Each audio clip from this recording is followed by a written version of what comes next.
नमस्कार दोस्तों, मैं डॉक्टर दीपक शर्मा, दिल्ली से एक होम्योपैथिक फिजिशियन।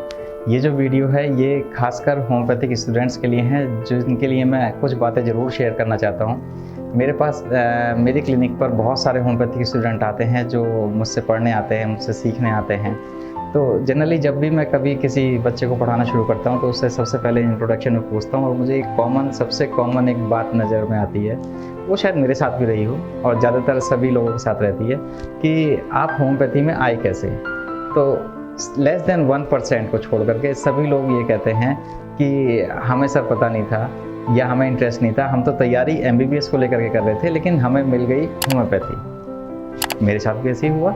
लेकिन इस चीज़ को लेकर के जो हमारे स्टूडेंट हैं वो बहुत कंफ्यूज रहते हैं और बहुत टाइम तक कंफ्यूज रहते हैं। जैसे अगर मेरे साथ ये हुआ तो मेरे साथ सिर्फ ये 1 या 2 महीने तक ऐसा लगा मुझे कि यार मैं होम्योपैथी में आया हूँ तो मैं यहाँ पे कैसे कॉलेज में आ गया या मुझे होम्योपैथी समझ में नहीं आ रही है, और ये मेरे लिए सिर्फ 1 या 2 महीने तक की बात थी। लेकिन जो मेरे पास आजकल स्टूडेंट आ रहे हैं वो ऐसे भी स्टूडेंट आ रहे हैं जो इंटर्नशिप में आकर भी ये सोचते हैं कि यार हमें होम्योपैथी पसंद नहीं है या हमें होम्योपैथी समझ में नहीं आ रही है। इसमें हो सकता है कि हमारे जो इंस्टीट्यूट्स हैं उसका कुछ दोष हो, लेकिन सारा दोष हम इंस्टीट्यूट्स को तो नहीं दे सकते। हमें अपना माइंडसेट भी बनाना पड़ेगा कि हम अगर आज हम होम्योपैथी में हैं तो हम होम्योपैथी के लिए काम करें। मेरे पास जो भी स्टूडेंट आ रहे हैं मुझे बहुत कभी कभी उन लोगों को सुनाना पड़ता है या कहना पड़ता है कि आप लोगों को फर्स्ट ईयर में एनाटॉमी या फिजियोलॉजी या बाकी सब्जेक्ट्स क्यों नहीं पढ़े गए। इसका जब मैंने एसेंस निकाला तो ये निकल करके आया कि पूरे फर्स्ट ईयर में या सेकंड ईयर तक बच्चा इसी कन्फ्यूजन में रहता है कि मुझे आगे का होम्योपैथी को कंटिन्यू करना है या नहीं करना है, या मुझे एनाटॉमी या फिजियोलॉजी का मेरे लिए होम्योपैथी में क्या सिग्निफिकेंस है। ये बच्चे को जनरली समझ में ही नहीं आता। बहुत सारे ऐसे भी हैं जिनको मैंने पहले ही बताया कि इंटर्नशिप तक भी समझ में नहीं आता। अगर आपको और भी बात बताऊँ तो ऐसे भी बहुत सारे लोग हैं जिन्होंने इंटर्नशिप भी कंप्लीट कर ली है, उसके बावजूद भी वो कंफ्यूज रहते हैं कि यार आज अभी भी हमें होम्योपैथी करनी है नहीं। तो सबसे पहले तो मैं आप सब लोगों को ये क्लियर कर दूं कि अगर आप होम्योपैथी में एडमिशन आपने लिया है तो अपने माइंड को सेट करिए कि आपको होम्योपैथी करनी है।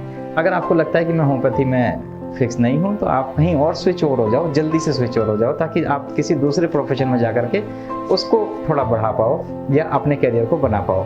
एक कन्फ्यूजन वाली स्टेट में 6 साल गुजारना बहुत गलत होता है, क्योंकि वो एक करियर बनाने का एक बहुत मेन टाइम होता है। तो ऐसा कभी मत करिए। हाँ, अब दूसरी बात ये आती है कि बहुत सारे स्टूडेंट जब मेरे को ये कहते हैं कि सर हमें कभी एनाटॉमी का सिग्निफिकेंस नहीं बताया या हमें ये नहीं पता लगा कि हम ह्यूमरस को ऐसे पकड़ेंगे तो उसका क्लिनिकल में क्या सिग्निफिकेंस है। सब लोगों को बस इतना बताया गया कि मैट्रीमेडिका को पढ़ते रहो, जो सिम्टम्स में मरीज आए उनको देख करके उनको दवाई दे दो सिम्टम वाइज, दैट्स इट। लेकिन मेरे बहुत सारे स्टूडेंट हैं जिनकी वीडियोस आप देखते होंगे जो मुझे अप्रिशिएट करते हैं या हमारे लिए वीडियोस बनाते हैं।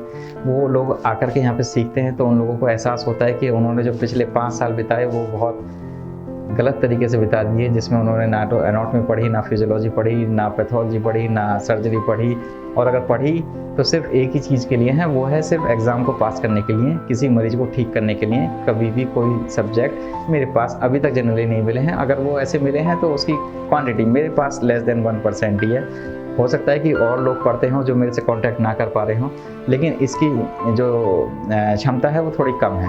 तो इसकी सबसे मेन वजह है कि नंबर 1 तो आप फर्स्ट ईयर में कभी कंफ्यूज मत हो। जो फर्स्ट ईयर वाले स्टूडेंट हैं उनके लिए खासकर मैं एडवाइस देना चाहता हूँ कि अपनी एनाटॉमी, अपनी फिजियोलॉजी या अपने ऐसे एलाइड सब्जेक्ट को पहले मजबूत करो, क्योंकि हमें एक ह्यूमन डॉक्टर बनना है। हमें ऐसा नहीं है कि सिर्फ होम्योपैथी दवाई सिम्टम्स के आधार पर देनी है, हमें उन्हें समझना पड़ेगा। अगर आप डॉक्टर सैमुअल हैनीमैन सर को देखोगे जो फाउंडर हैं होम्योपैथी के, तो वो भी सबसे पहले एक ह्यूमन डॉक्टर थे, एक मेडिकल डॉक्टर थे, उसके बाद वो एक होम्योपैथ बने।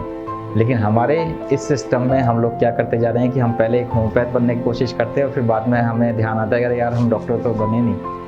तो आपको मेडिकल डॉक्टर बनना बहुत ज़रूरी है, और अगर आपको मेडिकल डॉक्टर बनना है तो आपको ह्यूमन स्ट्रक्चर के बारे में, उसकी फिजियोलॉजी के बारे में, उसकी एनाटॉमी के बारे में आपको समझना ही पड़ेगा। इसका और कोई शॉर्टकट है ही नहीं।